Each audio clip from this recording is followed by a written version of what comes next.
இப்போ ஆரம்பிக்க போறது நாட்டோட மிக பெரிய நிகழ்ச்சி, ஆப்கி அதாலத், ரஜித் சர்மாவுடன்.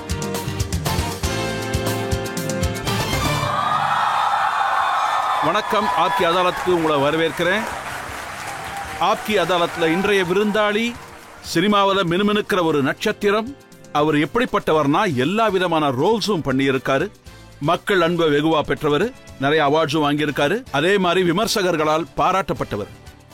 அவர் எப்படிப்பட்ட ஸ்டார்னா மும்பை நகரத்தில் வெற்றி கொடிய நட்டவர். அவர் எப்படிப்பட்ட ஸ்டார்னா ஹாலிவுட்ல மக்கள் அன்பை பெற்று இந்தியாவுக்கு நல்ல பேர் வாங்கி தந்தவர். ப்ளீஸ் வெல்கம் எல்லாருக்கும் பிரியமான film star Irfan.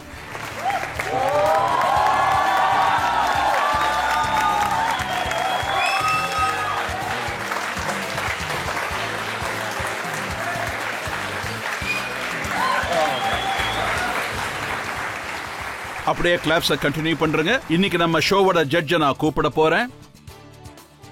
Times of இந்தியாவோட மெட்ரோ எடிஷனோட எடிட்டர் அன்ஷுன் சதுர்வேதி.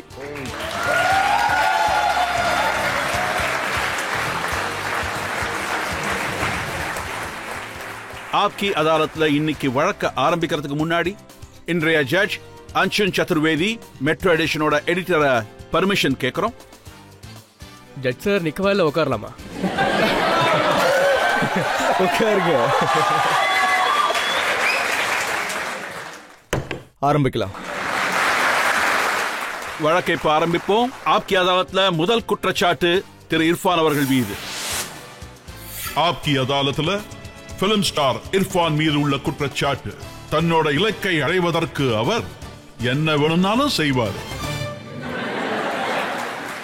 இர்ஃபான், நான் என்ன கேள்விப்பட்டேன்னா சின்ன வயசுல இருந்தே உங்க ஆசை ஒன்னே ஒண்ணுதான், நான் ஃபேமஸ் ஆகணும். அப்புறம் ஃபேமஸ் ஆகிறதுக்காக என்னால எது வேணும்னாலும் கண்டிப்பா செய்ய முடியும்.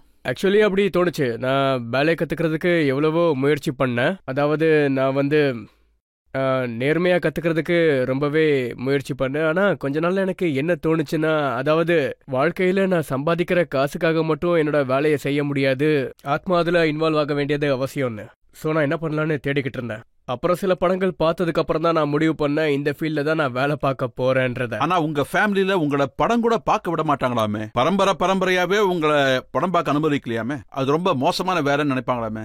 ஆமாமா, நினைப்பாங்க. அவங்கள பொறுத்த வரைக்கும் சினிமான்றது எப்பவுமே ஒரு தாழ்ந்து போன வேலைன்னு, அதை எப்பவுமே தாழ்மையாக தான் அவங்க பார்ப்பாங்க. இதை அவங்க கூத்தாடிகளோட வேலைன்னு சொல்லுவாங்க. அப்புறம் நான் என்னோட அம்மாவை கன்வின்ஸ் பண்ண முயற்சி பண்ணேன். இண்டஸ்ட்ரிக்குள்ள ஆடி பாடுறதுக்காக மட்டும் போக மாட்டேன்னு, நல்ல காரியங்களையும் செய்வேன்னு சொன்னேன். ஆனா அது அவங்களுக்கு சுத்தமா புரியல, அவங்க ஏத்துக்கவும் இல்ல. ஆனா எனக்குள்ள ஒழிச்ச அந்த குரலை நிறைவேற்றணும்னு நான் ஆசைப்பட்டுக்கிட்டே இருந்தேன். மிதுன் சக்கரவர்த்தியை தான் நீங்க ரோல் மாடலா எடுத்துக்கிட்டீங்களா? அவரை இமிட்டேட் பண்ணவும் முயற்சி பண்ணிருக்கீங்க. யாரோ ஒருத்தங்க எனக்கு அவரோட முகஜாடை இருக்குன்னு சொன்னாங்க, மிதுன் சக்கரவர்த்தியோடது.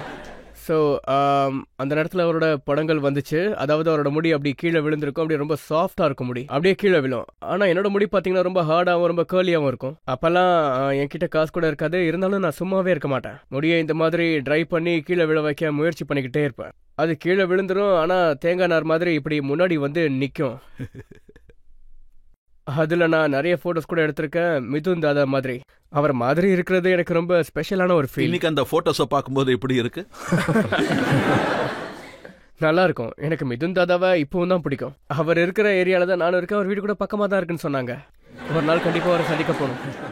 ஆனா உங்க அப்பா உங்களை ரொம்ப டஃபா ஆக்கணும்னு விரும்பினாரு, ஒரு வேட்டைக்கார மாதிரி, ஒரு ஹண்டர் மாதிரி. எங்க அப்பா ஒரு ஹண்டர், அவர் வேட்டையாட போவாரு. அவர் கூட நாங்களும் வேட்டையாட போவோம். காடுகளை பாக்குறதுக்கு ரொம்ப நல்லா இருக்கும். ஆனா மிருகங்கள் சாகும்போது கஷ்டமா இருக்கும். அதை பத்தி ஸ்டோரிஸ் கூட நான் கிரியேட் பண்ணுவேன். இது செத்துருச்சு, இதோட குட்டிக்கு என்ன ஆகும், இதோட அம்மாவுக்கு என்ன ஆகும்னு, இதெல்லாம் என்னோட மூளையில ஓடிக்கிட்டே இருக்கும். ஒரு வாட்டி அவர் என்ன ஷூட் பண்ண வச்சாரு, அதுல ஒரு மிருகம் கூட செத்து போயிடுச்சு. அது எனக்கு ரொம்பவே கஷ்டமா இருந்துச்சு. அது என்னை ரொம்பவே அஃபெக்ட் பண்ணுச்சு. எல்லாரும் என்னை பார்த்து சொல்லுவாங்க, பட்டான் வீட்டில் இப்படி ஒரு பிராமின் பிறந்திருக்கான்னு. என்னதான் அவர் ஒரு ஸ்ட்ரிக்டான அப்பாவா இருந்தாலும் அவரும் உங்களோட இந்த கண்ணுக்கு ரசிகர் தானாமே? அவர் என்ன சொல்லுவார்னா, இது கண்களா இல்ல கோலி குண்டான்னு சொல்லுவாரு.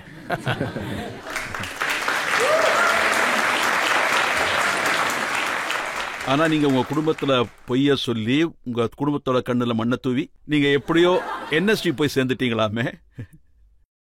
மண்ணை தூவ வேண்டியது அவசியமா தான் இருந்துச்சு. ஏன்னா எனக்கு எனக்கு எதுவுமே புரியல. ஜெய்ப்பூர்ல ஒரு விதத்துல அங்க எக்ஸாஸ்ட் ஆயிடுச்சு. அப்புறம் ஒன்றும் பண்ண மாட்டேன், அப்படியே ஃப்ரெண்ட்ஸ் கூட உட்காந்துட்டே இருப்பேன். அப்புறம் காலேஜ் பக்கமா போய் பொண்ணுங்களை கிண்டல் பண்றது, கலாய்க்கிறது. இன்னும் சொல்ல போனா எனக்கு ஒழுங்கா கலாய்க்க கூட தெரியாது.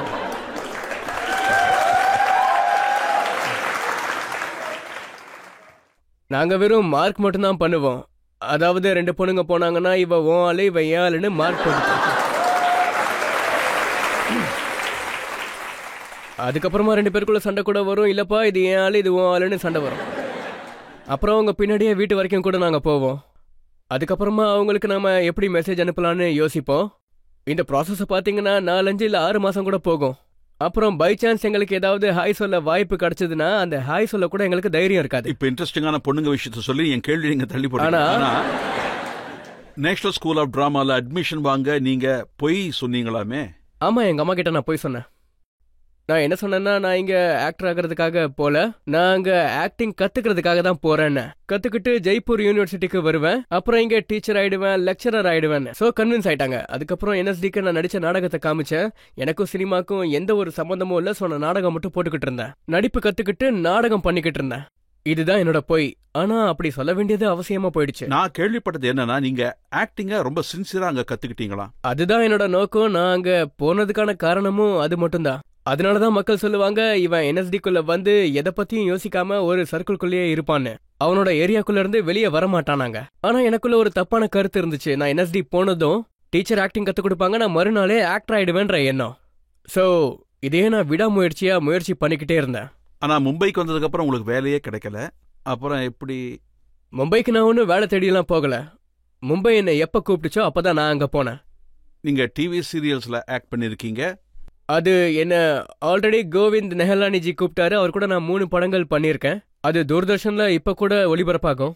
அதுக்கப்புறம் நான் மும்பைல அங்க 3 படங்கள் பண்ணதுக்கு அப்புறம் நான் அங்கேயே செட்டில் ஆயிட்டேன். நீங்க என்ன மாதிரி சீரியல்ஸ் பண்ணிருக்கீங்கன்னா, சாணக்கியா பண்ணிருக்கீங்க, இன்னொன்னு நீங்க கிரேட் மராட்டா பண்ணீங்க, ஜெய் ஹனுமான்.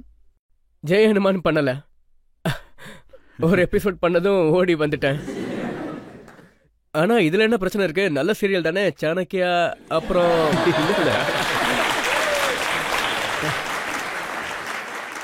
நான் இதை நிரூபிக்க முயற்சி பண்ணிட்டு இருக்கேன். நீங்க சக்சஸ்க்காக எதை வேணும்னாலும் செய்வீங்கிறத. படத்துல ரோல் கிடைக்காத போது நீங்க சின்ன ரோல் கொடுத்தாலும் பரவாயில்லன்னு சொன்னீங்க. எனக்கு சீரியல் பண்ணும்போது என்ன தோணுச்சுன்னா, நான் படத்துல வேலை பார்க்க வந்தா இங்க என்ன பண்ணிட்டு இருக்கேன்னு. எனக்கு என்ன தோணுச்சுன்னா, அமரீஷ் புரி சார் பின்னாடி நின்னாலே போது என் வாழ்க்கையோட ஆசை நிறைவேறிடும்னு. ஆனா எனக்கு அந்த வாய்ப்பு கிடைக்கல. இண்டஸ்ட்ரி எதுவும் அந்த மாதிரி கொடுக்கல. இண்டஸ்ட்ரி உங்க டேலண்ட் தெரிஞ்சுக்கலையா? தெரிஞ்சுக்கல. டிவில எல்லாரும் பேசுவாங்க இவன் எவ்வளவு நல்ல ஆக்டர்னு. ஆனா படத்துல யாரும் வேலை கொடுக்கல. சுபாஷ் காய் சார் கூட எத்தனையோ முறை சொல்லியிருக்காரு. அவர் என்ன சொன்னார்னா, நான் இந்த சீரியல் பார்த்தேன், இந்த பையன் நல்லா நடிக்கிறானே, அவன் யாருன்னு கேட்டிருக்காராம். அப்புறம் நானும் சுபாஷ் காய் சாரோட போன் எப்போ வரும்னு போனை பார்த்துக்கிட்டு வெயிட் பண்ணிக்கிட்டே இருந்தேன். அப்புறம் நான் என்னோட ஒய்ஃப் கிட்டயும் தமாஷ் பண்ணுவேன். அதாவது யார் கால் பண்றாங்க பாரு, சுபாஷ் காய் சார்னு சொல்லுவேன். உங்க ஒய்ஃப் என்ன சொன்னாங்கன்னா, நீங்க உங்க வேலையில எந்த அளவுக்கு பைத்தியமா இருப்பீங்கன்னா, நீங்க அவங்க கூட லிப்ட்ல போகும்போது கூட டைலாக்ஸ் எல்லாம் சத்தமா பேசுவீங்களா? அது அவங்களுக்கு எம்பாராசிங்கா இருக்குமா? ஆமா, அவ எத்தனையோ முறை சொல்லியிருக்கா, நீங்க பஜார்ல ரிஹர்சல் பண்றத நிறுத்துங்கன்னு. ஆக்சுவலா நான் லவுட் திங்கர். மனசுக்குள்ள என்ன தோணுச்சுனாலும் அப்படியே அதை நான் வெளியே பேசிடுவேன். ஒரு சில வாட்டி பஸ்ல இப்படி ஹேண்டில பிடிச்சிட்டு போகும்போது நான் பாட்டுக்கு வெளியே பேசிக்கிட்டே இருப்பேன். அப்ப சுத்தி உள்ளவங்க என்ன பார்க்க ஆரம்பிச்சிருவாங்க. என்ன பார்த்த உடனே கூட யாராவது இருக்காங்களான்னு பாப்பாங்க. அவங்க பார்வை அப்படியே அங்க மாறிடும். அதனால அவ சொல்லுவா, தயவு செஞ்சு இப்படிலாம் பண்ணாதீங்க, வீட்டுல வந்து ரிஹர்சல் பண்ணுங்கன்னு. பான்சிங் தோமர்ல ஒரு பாட்டு இருக்கு, நீங்க கண்ணழகர். அது உங்களுக்கு ஃபிட் ஆகும். நீங்க ரொம்ப அழகா பேசுவீங்கன்னு உங்க பேச்சை கேட்டதுக்கு அப்புறம் புரிஞ்சுது.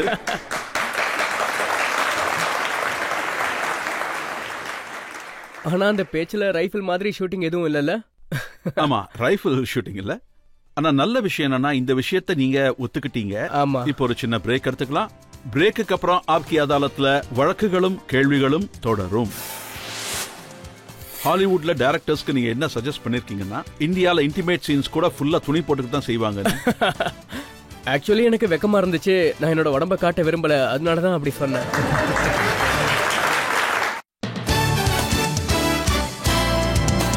Welcome back. ஆப்கி அதாலத்ல இன்னைக்கு நம்மோட விருந்தாளி மும்பையில இருந்து ஹாலிவுட் வரைக்கும் அவர் தன்னோட நடிப்பால தனிமுத்திரையை பதிச்சவர் பிலிம் ஸ்டார் இர்ஃபான். ஆப்கி அதாலத்ல அடுத்த குற்றச்சாட்டு. ஆப்கி அதாலத்துல பிலிம் ஸ்டார் இர்ஃபான் மீது உள்ள அடுத்த குற்றச்சாட்டு, இவருடைய அப்ரோச் நெகட்டிவானது.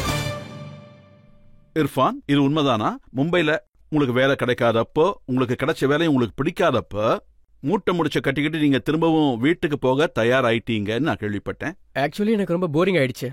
போரை தாங்க முடியாத அளவுக்கு எனக்கு போர் அடிச்சிடுச்சு. நான் இந்த வேலையை பார்க்க விரும்பல. நான் என்னோட விதிமுறை, நான் என்ன கத்துக்கிட்டு பண்றேனோ அது எல்லாத்தையும் என்னால வேலையை ஏத்துக்க முடியாது. நான் செய்யற வேலையில எனக்கு எப்பவுமே சந்தோஷம் கிடைக்கணும்னு நினைப்பேன். என்னோட ஆத்மா உயிரோட இருக்க வேண்டியது அவசியம். அதாவது ஆத்மார்த்தமா வேலை பார்க்கணும்னு நான் சொல்றேன். அப்புறம் நீங்க மும்பை விட்டு ஓடி போறத நீங்க எப்படி டிராப் பண்ணீங்க? எனக்கு ஒரு நண்பர் ஒருத்தர் இருந்தாரு, திக்மான் சுதுலியா. அவரு என்ன சொன்னார்னா, இருப்பா நான் ஒரு நேஷனல் அவார்டு வாங்கி தரேன், அதுக்கப்புறம் இங்கிருந்து போலான்னாரு. ஆனா இன்ன வரைக்கும் அவரு வாங்கி கொடுக்கல. ஹாசிர், அதுல நீங்க வில்லன் ரோல் பண்ணீங்க. ஆமா, நான் அதுல வில்லனா நடிச்சேன். அது பெரிய அளவுல ஹிட் ஆச்சு. ஆமாமா, ரொம்ப பெரிய ஹிட் ஆச்சு. அதுக்கப்புறமா உங்களுக்கு நிறையவே வில்லன் ரோல்ஸ் பண்ண ஆஃபர் வந்தது அப்படின்னு கேள்விப்பட்டேன். டெய்லி 2 ஆஃபர்ஸ் வரும். ஆனா நீங்க ஹீரோவா இருக்கத்தான் விரும்பினீங்க. நான் வில்லன் ரோல் பண்ணதால வில்லனாவே இருக்கணும்னு விரும்பல. வேற ஏதாவது கொடுங்க. வில்லன் ரோல் பண்ணிட்டேன், இப்போ ஹீரோவாவே இருக்கலாம்ல. இதைத்தான் நான் சொல்றேன், இது நெகட்டிவ் அப்ரோச். அதாவது வில்லன் ஆனதும் உடனே நீங்க ஹீரோவா இருக்கத்தான் விரும்பி இருக்கீங்க. உண்மைதான். ஆக்சுவலி அப்ரோச் நெகட்டிவ்ன்றது உண்மையான விஷயம் தான். எந்த மாதிரியான நெகட்டிவ்னா நான் என்னையே ரொம்ப கிரிட்டிசைஸ் பண்ணி. மக்பூலால ரொம்ப சந்தோஷப்பட்டீங்களா? அதுல உங்களுக்கு ஹீரோவாகிற வாய்ப்பு கிடைச்சது. ஆமாமா, நான் ரொம்பவே சந்தோஷப்பட்டேன். அது ரொம்பவே நல்ல படம், எனக்கு ரொம்ப பிடித்தமான படம் அது. எப்போவாவது நீங்க உங்களுக்குள்ளே நினைச்சு பார்த்திருக்கீங்களா, இப்படி ஒரு முகத்தை வச்சுக்கிட்டு நாம எப்படி ஹீரோவாக முடியும்னு?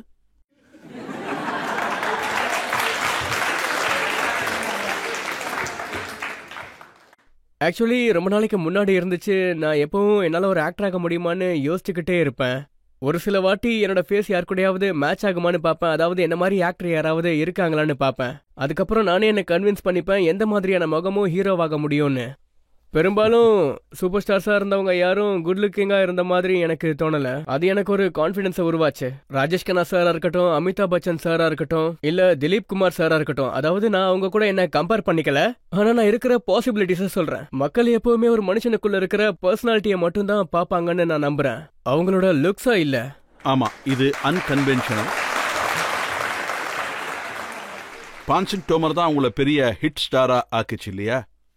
ஆமா, பான்சிங் தோமரோட ஆத்மா சுத்துற வரைக்கும் நாடு அவருக்கு நியாயத்தை கொடுக்கவே இல்லை. நாட்டோட சிஸ்டம் அவருக்கு நியாயத்தை கொடுக்கல. அது எங்க ஸ்டோரி மூலியமா மக்களுக்கு சென்றடைஞ்சிரும் நம்பணும். நீங்க என்ன சொல்லிருக்கீங்கன்னா, எனக்கு நியூஸ்ல இருக்கிறது தெரியாது, எனக்கு காதலிக்க தெரியாது, உங்களுக்குள்ள இருக்கிற ஏதாவது ஒரு குறைய தேடிக்கிட்டு இருப்பீங்க. அது என்னமோ உண்மைதான், நான் குறைகளை தேடிக்கிட்டே இருப்பேன். ஆனா ஒன்னு, பான்சிங் தோமரோட சக்சஸ் எனக்கு ரொம்ப சந்தோஷத்தை கொடுத்துச்சு. அதுல எனக்கு எந்த ஒரு குறையும் இல்ல. பான்சிங் தோமர்ல எனக்கு எந்த ஒரு குறையும் இல்ல. அது ஒண்ணு மட்டும்தான். அது என்னன்னா, நாங்க அவரோட குடும்பத்துல உள்ளவங்களுக்கு அவங்களோட டியூ அவங்களுக்கு கிடைச்சதா இல்லையான்றது மட்டும் தான் என்னோட கவலையா இருந்துச்சு. அதை தவிர எனக்கு எந்தவித கவலையும் இல்ல, எதை பத்தியும் கவலை இல்ல. ஒரு சில தடவை இப்படி நீங்க குறைப்பட்டுக்கிட்டு இருக்கீங்க, என்னால இங்கிலீஷ் சரியா பேச முடியாதுன்னு. பேச முடியாதுன்னு தான் சொல்லுவேன்.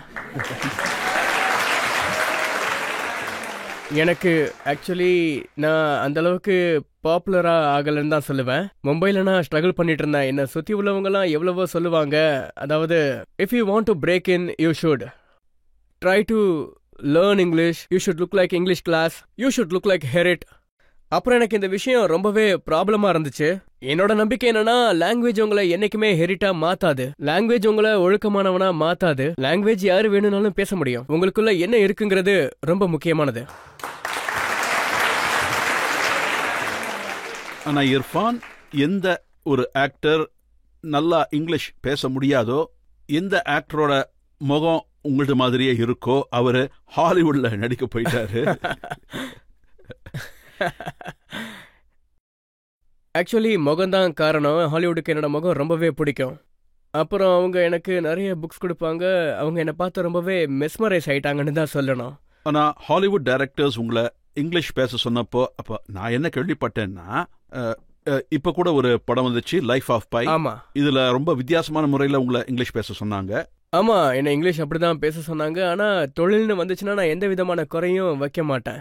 அது ஃபார் நேம் சேக் நாங்க பெங்காலி ஆக்சென்ட்ல இங்கிலீஷ் பேசி ஆகணும்னு நான் அதுக்கு ஃபுல்லா ப்ரிப்பேர் பண்ணேன். அங்க அவங்க என்ன சொன்னாங்கன்னா, நம்ம ஆடியன்ஸ்க்கு ஒரு எக்ஸாம்பிள் சொல்லுங்களேன். பெங்காலி ஸ்டைல்ல இங்கிலீஷ் எப்படி பேசுனீங்கன்னு. அது எனக்கு இப்போ சரியா ஞாபகம் இல்லை. பெங்காலி ஸ்டைலில் பேசின அது எப்படின்னா அது இப்போ எனக்கு அது சுத்தமாக ஞாபகத்துக்கு வர மாட்டேங்குது. ஆனால் லைஃப் ஆஃப் பாயில் அவங்க என்ன சொன்னாங்கன்னா கெனடியன் ஃப்ரெஞ்ச் இந்தியன் ஆக்சென்ட்னாங்க. அப்படின்னா கெனடியன் ஃப்ரெஞ்ச் இந்தியன் ஆக்சென்ட்டுக்கு நான் எங்கே போவேன்? ஸோ எனக்கு ஒரு ட்ரெயினரை ஹையர் பண்ணணுன்ற விஷயம் எனக்கு தெரியாது. அப்போது நானாகவே ப்ரிப்பேர் பண்ணிக்கிட்டு இருந்தேன். 3-4 மாதம் வேஸ்ட்டாகவே போயிடுச்சு. ஷூட்டிங் பண்ண ஆரம்பித்ததும் அவங்க இந்த ஆக்சென்ட் சரியில்லைன்னு தான் சொன்னாங்க.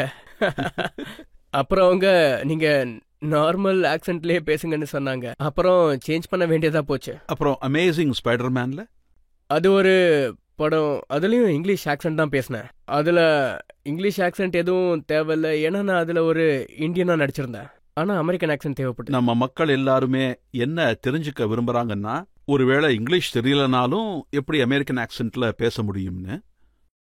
இப்பெல்லாம் நிறைய இன்ஸ்டியூட்ல கற்றுக் கொடுத்துட்டு இருக்காங்கல்ல. இப்பெல்லாம் நைட் சர்வீஸ் இருக்கே, ஃபோனில் கூட பேசுவாங்களே, கால் சென்டர்ஸ். கால் சென்டர்ஸ்.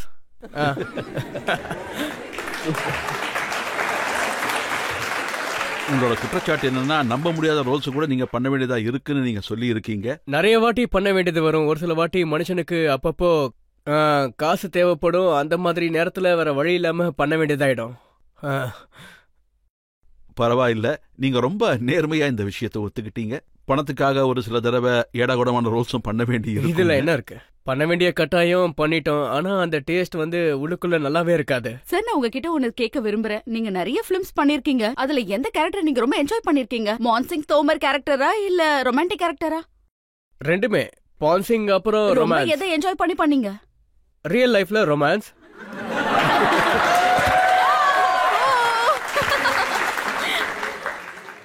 அப்புறம் சினிமால பான்சிங். மீன்ஸ் ரொமான்டிக் அதிகம். ஆமா, பாருங்க, ரொமான்ஸ் எப்படிப்பட்ட விஷயம்னா, ரொமான்ஸ் நம்மளோட இந்த எந்த பூமியில நம்ம பிறந்திருக்கோமோ இந்த வாழ்க்கையோட கசப்பு தன்மையை நாம கவுண்டர் பண்றதுக்கு ரொமான்ஸ் கண்டிப்பா தேவை. ரொமான்ஸ் நமக்கு சக்தியை கொடுக்கும், இந்த கசப்பான உண்மை கூட போராடுறதுக்காக. Thank you sir. ஆனா இது உண்மைதானா? படத்துல இன்டிமேட் சீன் பண்ணணும்னா அது உங்களுக்கு ரொம்பவே கஷ்டமா இருக்குமாமே? எனக்கு என்ன தோணுன்னா, எதிரில் உள்ள பார்ட்னருக்கு ப்ராப்ளமா இருக்கக்கூடாது, அவங்க முகத்துல எனக்கு ப்ராப்ளம் தெரியக்கூடாது. இதுக்கு மட்டும்தான் நான் பயப்படுவேன். ஒருவேளை எதிரில் இருக்க பார்ட்னர் கம்ஃபர்டபுளா இருக்காங்கன்னு எனக்கு தோணுச்சுன்னா அப்போ நான் கண்டிப்பா நிம்மதியாயிடுவேன். நான் கேள்விப்பட்டது என்னன்னா, ஹாலிவுட்ல நீங்க டைரக்டர்ஸ்க்கு இப்படி சஜஸ்ட் பண்ணிருக்கீங்க, இந்தியால இன்டிமேட் சீன்ஸ் கூட ஃபுல் ட்ரெஸ்ஸோட தான் பண்ணுவாங்கன்னு. ஆமா, ஆக்சுவலி ஒரு டைரக்டர் கூட ஒர்க் பண்ணிட்டு இருக்கும்போது அவர் என்கிட்ட சொன்னாரு, உங்களுக்கு ஒரு இன்டிமேட் சீன் இருக்குன்னு, நீங்க உங்களோட குர்தாவை கலட்டிருங்கன்னு என்கிட்ட சொன்னாரு. ஆனா அவர் என்கிட்ட கேட்டாரு, நீ துணியெல்லாம் போட்டுக்கிட்டு தான் தூங்குவியான்னு அவர் என்கிட்ட கேட்டாரு. எங்க ஊர்ல துணியை அவுத்துட்டு நாங்க தூங்க மாட்டோம்னு அவர்கிட்ட சொன்னேன். நாங்க துணியை போட்டுக்கிட்டு தான் தூங்குவோம்னு சொன்னேன். அவங்க நாட்டுல எப்படின்னா, நீங்க தனியா தூங்குனாலும் சரி இல்ல யாரு கூட தூங்குனாலும் சரி நீங்க துணியை அவுத்தே ஆகணும்ன்றது. அப்படிதான் தூங்குவாங்களாம். நான் என்ன சொன்னேன்னா, இது இந்தியா, நான் இந்தியன் கேரக்டர் தான் பண்றேன், நான் எப்படி இருக்காங்களோ அப்படிதான் இருப்பேன்னு சொல்லிட்டேன். அப்புறம் நான் குர்தா போட்டு தான் தூங்கினேன். ஆக்சுவலி எனக்கு வெக்கமா தான் இருந்துச்சு. ஆக்சுவலி நான் என் உடம்ப காட்ட விரும்பல, அதான் இப்படி எல்லாம் பண்ணேன். இர்ஃபான், இன்னும் எங்கிட்ட நிறைய கேள்விகள் இருக்கு, நிறைய குற்றச்சாட்டு உங்க மேல இருக்கு, அதெல்லாம் நான் கேட்பேன். வெயிட் பண்ணுங்க. இப்போ ஒரு சின்ன பிரேக் எடுத்துப்போம். பிரேக்குக்கு அப்புறம் ஆப்கி அதாலத்துல இர்ஃபான் மீது உள்ள குற்றச்சாட்டுகளும் கேள்விகளும் தொடரும். நீங்க என்ன சொல்றீங்கன்னா, சரஸ்வதி படத்துல இருக்கணும், ஒரு புனித தன்மை இருக்கணும்னு. அப்ப மல்லிகா ஷெராவத் கூட நீங்க கிஸ் பண்ணீங்களே, அது எப்படி?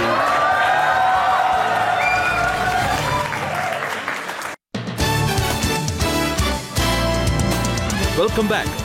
ஆப்கி அதாலத்ல இன்னைக்கு நம்ம கெஸ்ட் பிலிம் ஸ்டார் இர்ஃபான். ஆப்கி அதாலத்ல மக்கள் தரப்புல இருந்து இர்ஃபான் மீது உள்ள அடுத்த குற்றச்சாட்டு. ஆப்கி அதாலத்ல பிலிம் ஸ்டார் இர்ஃபான் மீது உள்ள அடுத்த குற்றச்சாட்டு, இவர் பட உலக மரபுகளை கம்ப்ளீட்டா உடைக்க நினைக்கிறாரு. இர்ஃபான், நீங்க சொன்னீங்க ஒரு சில தடவை பணத்துக்காக வேலை செய்ய வேண்டி இருக்குன்னு. அப்படி பணத்துக்காக வேலை செய்யும் போது உங்களுக்கு ரொம்ப பெயின்ஃபுல்லா இருக்குமாமே? பட் நம்ம இண்டஸ்ட்ரியோட மரபு என்னன்னா, எல்லா பெரிய ஸ்டார்ஸும் பணத்துக்காக தான் வேலை செய்வாங்க. எல்லா பெரிய ஸ்டார்ஸும் காசுக்காக தான் வேலை செய்வாங்கன்றத என்னால ஒத்துக்க முடியாது. நான் என்ன சொல்றேன்னா, 100 கோடி கிடைக்கலன்னா அவங்க பெரிய ஸ்டார்ஸா இருக்க முடியாது. பிலிம்ஸ்க்கு இந்த மாதிரி ஒரு விசித்திரமான சாபத்தை அவங்க கொடுத்திருக்காங்க. மரபுகளை உடைக்கிறது என்னோட அடிப்படையான உரிமையா நான் கருதுறேன். இது எனக்கு அந்த கடவுள் என்ன இந்த மிஷனுக்காக தான் அனுப்பி வச்சிருக்காரு. நான் மரபுகளுக்கான கேள்வியை எழுப்புவேன், அதுக்கப்புறம் அதுக்காக தான் முயற்சி பண்ணிட்டு இருப்பேன். நீங்க என்ன சொல்ல வரீங்கன்னா, இந்த 100 கோடி பிலிம் ஸ்டார்ஸ் இருக்காங்களே அதெல்லாத்தையும் பிரேக் பண்ணி அவங்களோட பெரிய 1000 கோடி ஸ்டார் ஆக போறேன்னு. நான் 1000 கோடிக்கான ஆளுதான். என்னோட படங்கள்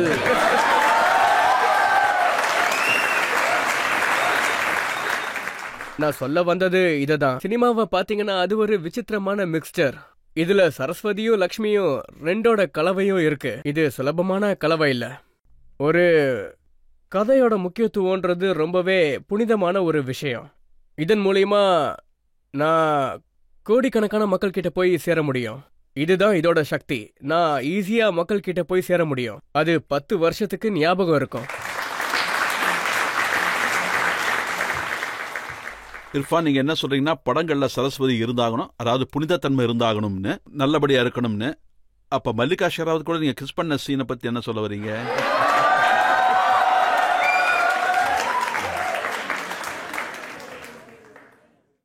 அது புனிதமானதுன்னா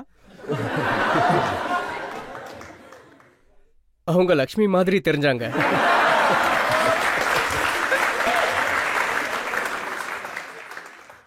அந்த நேரத்துல என் மனசுக்குள்ள லக்ஷ்மி தான் வந்தாங்க.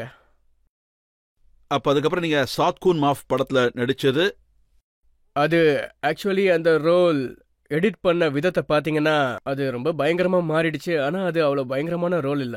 ஆனா விஷால் சார் கூட நான் வேலை பார்க்கணும், அவர் எனக்கு ஆஃபர் பண்ணப்போ நான் வேலை தேடிக்கிட்டு இருந்தேன். எனக்கு ரோல் பிடிக்கலன்றது உண்மை. அவரு ஒய்ஃப் பீட்டர்னு சொன்னது ஓ நோ என்னது இதுன்னு நான் புலம்பிட்டே இருந்தேன். எனக்கு என்ன தோணுச்சுன்னா, இதுல என்ன என்னால எக்ஸ்ப்ளோர் பண்ண முடியும், இதுல என்ன நான் கத்துக்க முடியும்ன்றது. அதாவது ஒரு பெண்ணு அடிக்கிறதுல, அவங்கள துன்புறுத்துறதுல. ஆனா நான் அதுக்குள்ள கொஞ்சம் ஒர்க் அவுட் பண்ணேன். ஆனா எடிட்டிங்ல அவங்க அது எல்லாத்தையும் நிறையவே எடுத்துட்டாங்கன்னு சொல்லுவேன். ஆனா இது உண்மைதானே? நீங்க இந்த மாதிரி எத்தனையோ படங்கள் சைன் பண்ணிருக்கீங்க, அதெல்லாம் நீங்க விருப்பப்பட்டு பண்ணல, வெறும் பணத்துக்காக தான் பண்ணிருக்கீங்க. அந்த படங்கள்லாம் சரியா ஓடக்கூட இல்ல. ஆமா, அந்த மாதிரி நடந்திருக்கு. ஆனா விஷயம் என்னன்னா, இது வாழ்க்கை. ஒரு மனுஷன் நிறைய எக்ஸ்பெரிமெண்ட்டுக்காகவும் பண்ணுவான். இதெல்லாம் ஹிட் ஆகுமா இல்லையான்னு எனக்கு தெரியாது. இந்த படம் உங்களுக்கு எந்த படம் பண்ணும்போது இந்த மாதிரி படம் நம்ம பண்ணக்கூடாதுன்னு உங்க மனசுல பட்டுச்சு, அதை சொல்ல முடியுமா? நிறையவே இருக்கு. ஆனா பேர் சொன்னா நல்லா இருக்காது. ஏன்னா டைரக்டருக்கு அவர் செஞ்சது சரின்னு தான் தோணும். சோ அவரை எதுக்காக அவமானப்படுத்தணும்? இந்த மாதிரியான படங்கள் நிறையவே இருக்கு. செட்டுக்குள்ள நுழைஞ்சதும் நான் பெரிய தப்பு பண்ணிட்டேன்னு தோணி இருக்கு. ஆனா நான் காசு வாங்கினதுனால, நான் சைன் பண்ணிட்டதுனால, நான் சைன் பண்ணதுனால மக்கள் நம்மளை பத்தி நிறைய பேசுவாங்க. அதனால அதை ஃபினிஷ் பண்ணியே ஆகணும். ப்ரொஃபஷனல் கமிட்மெண்ட் ஆயிடும். அது ஒரு பயணம், அதை முடிச்சே ஆகணுன்றது கடமை. கல்யாணம் பண்ணி ஒருவேளை நமக்கு அது பிடிக்கலனாலும் அதை விடவே முடியாது இல்லையா? ஸோ ஏற்றுக்கிட்டு தான் ஆகணும். உங்களோட படங்களா இருக்கட்டும், உங்களுடைய ஆக்டிங்கா இருக்கட்டும், அதுக்கான மிகப்பெரிய ஜட்ஜ் இந்த மக்கள் தான். உங்ககிட்ட கேள்வி கேட்க விரும்புறவங்க இங்க நிறைய பேர் இருக்காங்க. கேள்விகளை கேட்கலாம். அடுத்த கேள்வி உங்கள யாரு கேட்க விரும்புறீங்க? அங்க மைக்க கொடுங்க. செகண்ட் ரோல நீங்க எந்த மாதிரி ரோல மறுபடியும் செய்ய விரும்ப மாட்டீங்கன்னு தெரிஞ்சுக்கலாமா? அது ஜெய் ஹனுமான் ரோல் தான். Thank you sir, thank you sir. உங்க படம் தேங்க்யூ வந்துச்சு. அதுல உங்களுக்கு ஞாபகம் இருந்திருக்கும், அதுல ஒரு டயலாக் இருந்துச்சு, பொண்ணுங்களை பத்தியும் பொம்பளைங்களை பத்தியும் எனக்கு நல்லா தெரியும்னு. உண்மைதான், அது உண்மைதான். சார் உங்ககிட்ட சில விஷயம் தெரிஞ்சுக்க விரும்புறேன். டிப்ஸ் இருந்தா கொஞ்சம் சொல்லுங்க சார். சரி, நான் டிப்ஸ் கொடுக்குறேன். பாருங்க, ஒரு மனுஷனுக்குள்ள பாத்தீங்கன்னா ஒரு ஆம்பளைக்குள்ள ஆம்பளையும் இருப்பான், பொம்பளையும் இருப்பாங்க. கண்டிப்பா கண்டிப்பா சார். அப்புறம் ஒரு பொம்பளைக்குள்ள பொம்பளையும் இருப்பாங்க, ஆம்பளையும் இருப்பான். உங்களுக்குள்ள இருக்கிற பொம்பளைய நீங்க நல்லா புரிஞ்சுக்கோங்க.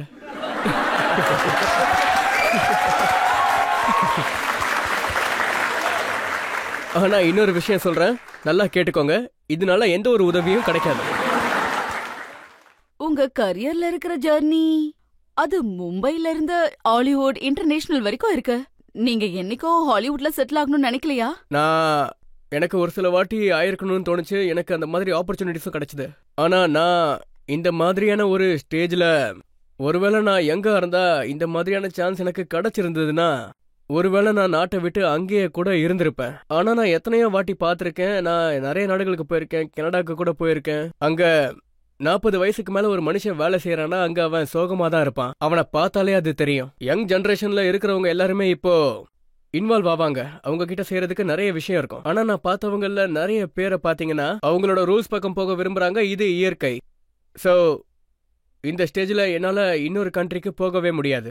எனக்கு என்னோட கண்ட்ரில இருக்கிறதும் இங்க இருந்து ஆபரேட் பண்றதும் எனக்கு சரின்னு தோணுச்சு. அதான் நான் இந்த முடிவை எடுத்தேன். இர்ஃபான், நீங்க இங்க இருக்கிற பிலிம் இண்டஸ்ட்ரியில இருக்கிற விரும்புறீங்க, இங்க தான் வேலை செய்ய விரும்புறீங்க. ஆனா இங்க மரபுகளை உடைக்க நினைக்கிறீங்க. இங்க உள்ள மரபு என்னன்னா, பிலிம் ஸ்டார்ஸை பத்தி காசிப் நிறைய வரும். ஆனா உங்க லைஃப் எவ்வளவு போரிங்னா, எவ்வளவு தேடினாலும் காசிப் கிடைக்கல. அப்படின்னா நான் ஒரு நல்ல ஆபரேட்டர். ஒரு 2-3 விஷயங்கள் எனக்கு கிடைச்சது. அதுல ஒரு நியூஸ் என்னன்னா, மம்தா பட்டேல் உங்க மேல கேஸ்டிங் கவுச் பண்ணதா குற்றம் சாட்டி இருக்காங்க.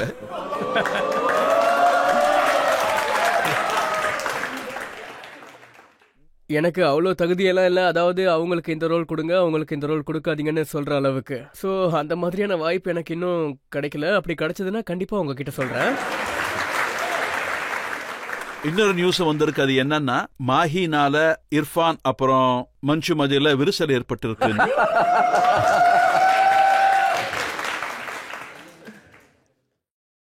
இப்ப அத மாஹி கிட்ட தான் கேட்கணும். அத பத்தி நான் ஏதாவது சொன்னா கண்டிப்பா அது மழுப்புற மாதிரி தான் இருக்கும். மாஹி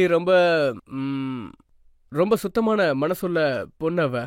அப்புறம் எனக்கும் திமான்சிக்கும் விரிசல் ஏற்படுறதுக்கு இன்னொரு பொண்ணு தேவைன்னு எனக்கு தோணல. எங்களுக்குள்ள விரிசல் விழணும்னா தானாவே விழும், வேற யாரும் தேவையில்ல. உங்களோடது ரொம்ப நல்ல ஃப்ரெண்ட்ஷிப்னு நான் கேள்விப்பட்டேன். ஆமாமா, அவன் என்னோட பெஸ்ட் ஃப்ரெண்ட். அவன் எனக்கு நிறையவே கத்து கொடுத்துருக்கான். அவனை பத்தி சொல்லணும்னா, அப்புறம் அவன் கூட நான் முடிஞ்சா எல்லா ஜென்மத்திலையும் அவனை நான் சந்திச்சே ஆகணும். அவன் கூட ஃப்ரெண்டா இருக்க நான் விரும்புறேன். ஸோ என்னால முடிஞ்சா அவனை நான் வாங்கி கொண்டு போய் என்னோட வீட்டில் வச்சுப்பேன். உங்களுக்கு உங்க லைஃப் ரொம்ப போரிங்காவே தெரியலையா? நான் ரொம்ப கஷ்டப்பட்டு தேடி எனக்கு ஒரு 2 காசிப் கிடைச்சிருக்கு.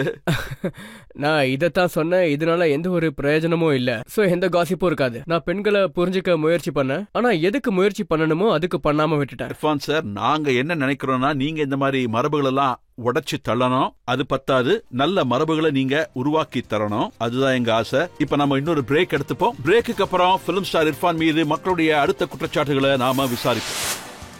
நான் ஆக்டர் இல்ல, சோ ஆக்டிங் கத்துக்க வேண்டியதாயிடுச்சு. அதனால எனக்கு என்ன தோணுச்சுன்னா, ஆக்டிங் கத்துக்காம நான் எதுக்காக இங்க இருக்கணும்ன்றது. சோ எனக்கு அப்ப அந்த பிரஷர் வந்துச்சு. இப்ப அந்த மாதிரி எதுவும் இல்ல. Welcome back. ஆப்கி அதாலத்ல இன்னைக்கு நாம மக்கள் தரப்புல இருந்து பிலிம் ஸ்டார் இர்ஃபான் கிட்ட கேள்விகளை கேட்டுக்கிட்டு இருக்கோம். ஆப்கி அதாலத்ல அடுத்த குற்றச்சாட்டு. ஆப்கி அதாலத்ல பிலிம் ஸ்டார் இர்ஃபான் மீது உள்ள அடுத்த குற்றச்சாட்டு, இவர் எப்பவுமே பிரஷர்லயே இருப்பாரு. இர்ஃபான், உங்க ஃப்ரெண்ட்ஸ் என்ன சொல்லிருக்காங்க? நீங்க எப்பவுமே ஒரு அழுத்தத்தோட இருப்பீங்கன்னு, எப்பவுமே யோசிச்சுட்டே இருப்பீங்கன்னு. என் முகத்தை பார்த்தா யோசிக்கிற மாதிரி தெரியும் போல இருக்கு. ஆனா நான் எதையும் யோசிக்க மாட்டேன். உங்க ஒய்ஃபோட ஒரு இன்டர்வியூ பார்த்தோம். அதுல அவங்க என்ன சொல்லியிருக்காங்கன்னா, பெர்ஃபார்மன்ஸ் விஷயத்துல அவர் எப்பவுமே டென்ஸ்டா தான் இருப்பாரு, பைத்தியம் பிடிச்ச மாதிரி மெக்லோமேனியாக் ஆயிடுவாரு அப்படின்னு. அது ஒரு நேரத்துல நான் என்எஸ்டி முடிச்சுட்டு வெளியில வந்தப்போ அப்ப நான் அந்த கிராஃப்ட புரிஞ்சுக்க முயற்சி பண்ணேன். அப்போ ப்ரெஷர் ரொம்பவே அதிகமா இருக்கும். நான் என்ன நினைச்சேன்னா, அது என்எஸ்டி எனக்கு கத்து கொடுக்கும்னு.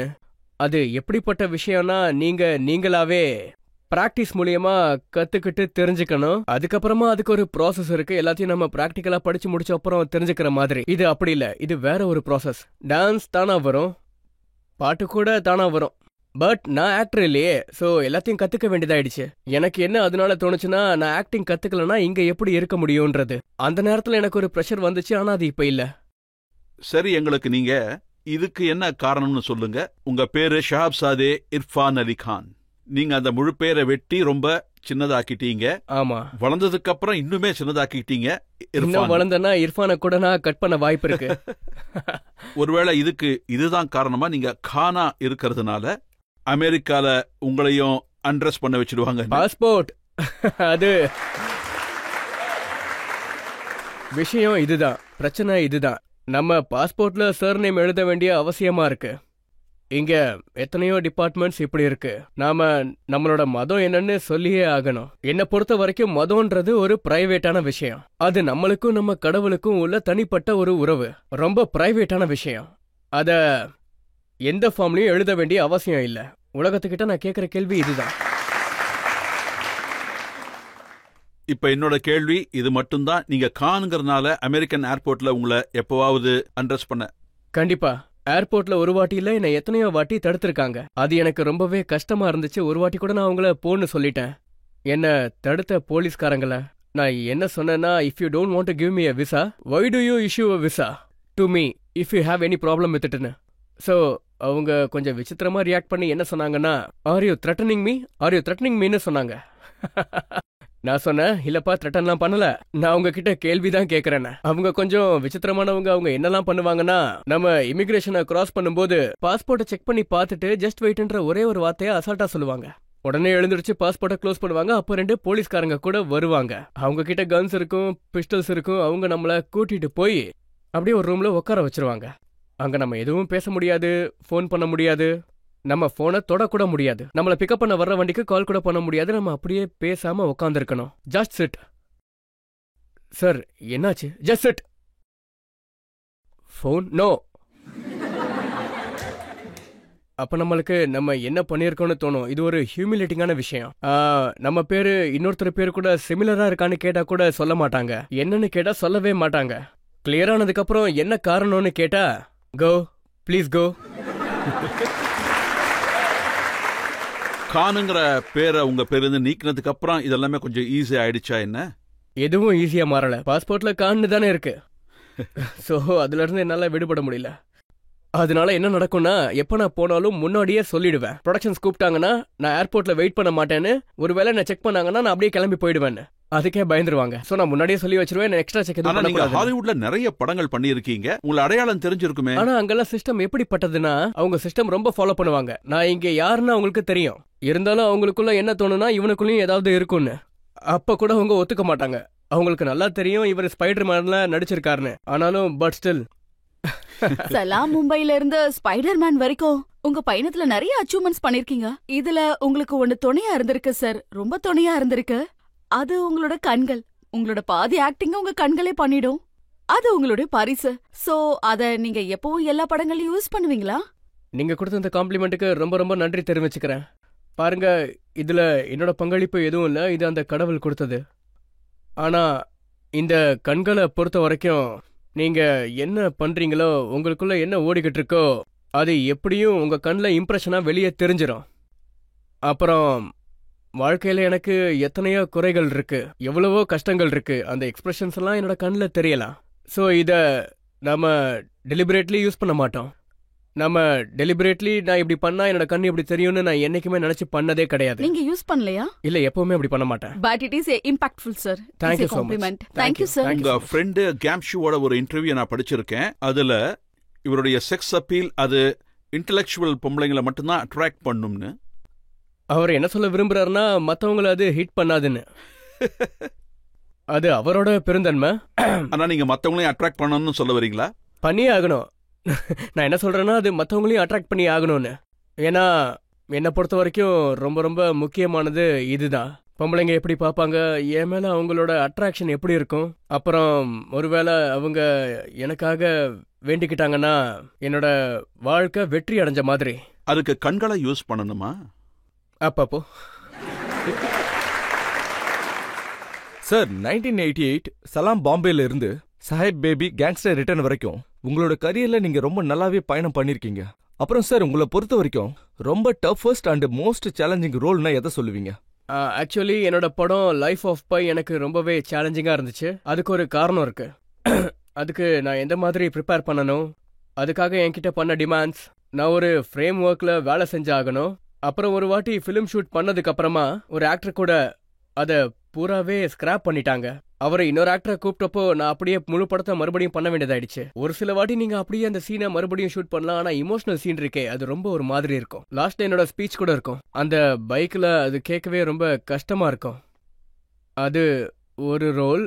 இன்னொன்னு இன் ட்ரீட்மெண்ட்னு ஒரு சீரீஸ், கேப்ரியல் கூட இன் ட்ரீட்மெண்ட், அதோட 3rd சீசன். அதுல என்னோட ஒரு கதை இருக்கு.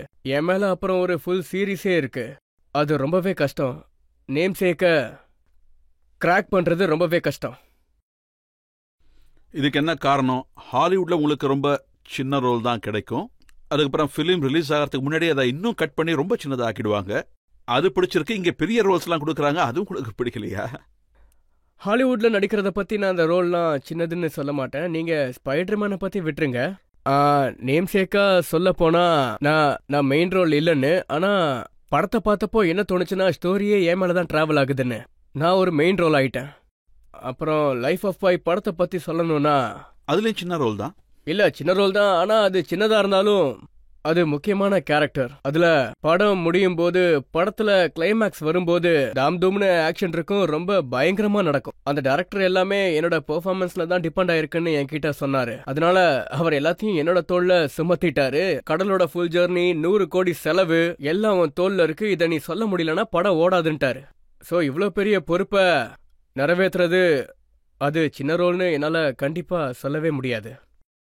இர்ஃபான், நாங்க உங்ககிட்ட எல்லா விதமான கேள்விகளையும் கேட்டோம். உங்க பர்சனல் லைஃபை பத்தி நாங்க கேட்டோம். உங்க மேல உள்ள காசிப்ஸை பத்தியும் கஷ்டப்பட்டு நான் கண்டுபிடிச்சு கேட்டேன். ஹாலிவுட்ல உங்களோட படத்தை பத்தி, மும்பை பிலிம் இண்டஸ்ட்ரியோட ட்ரெடிஷன்ஸை பத்தி நீங்க எல்லா கேள்விகளுக்கும் ரொம்ப நல்லாவே பதில் சொல்லி இருக்கீங்க. இப்போ ஒரு சின்ன பிரேக் எடுத்துப்போம். பிரேக்குக்கு அப்புறமா ஆப்கி அதாலத்துல இன்றைய ஜட்ஜ் அன்ஷுல் சதுர்வேதியோட தீர்ப்பு என்னன்னு கேட்போம்.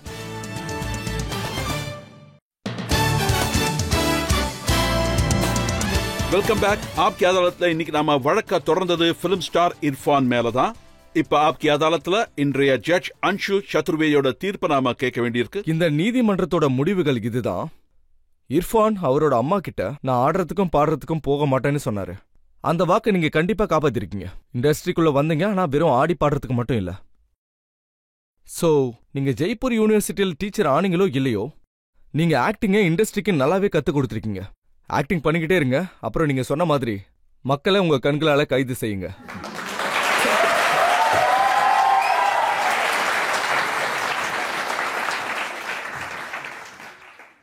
ரொம்ப ரொம்ப நன்றி, ரொம்ப ரொம்ப நன்றி. எங்களுக்கு நிறைய நம்பிக்கை இருக்கு. இர்ஃபான் இதே மாதிரி மும்பைல அப்புறம் ஹாலிவுட்ல நம்ம இந்தியாவோட பேரை காப்பாத்துவாரு, மக்களை என்டர்டெயின் பண்ணிக்கிட்டு இருப்பாரு. அப்புறம் மக்களுக்கு புதுசா கத்து கொடுத்து விதவிதமான ரோல்ஸ் பண்ணுவாரு. அப்புறம் வெற்றியோட உச்சத்திலேயே அவர் எப்பவும் இருப்பாருன்னு இந்த ஷோவை இதோட நாம முடிச்சுக்கிறோம். நெக்ஸ்ட் ஷோல ஒரு புது பர்சனாலிட்டியோட நான் உங்களை சந்திக்கிறேன். அதுவரை என்னுடைய அன்பான வணக்கங்கள்.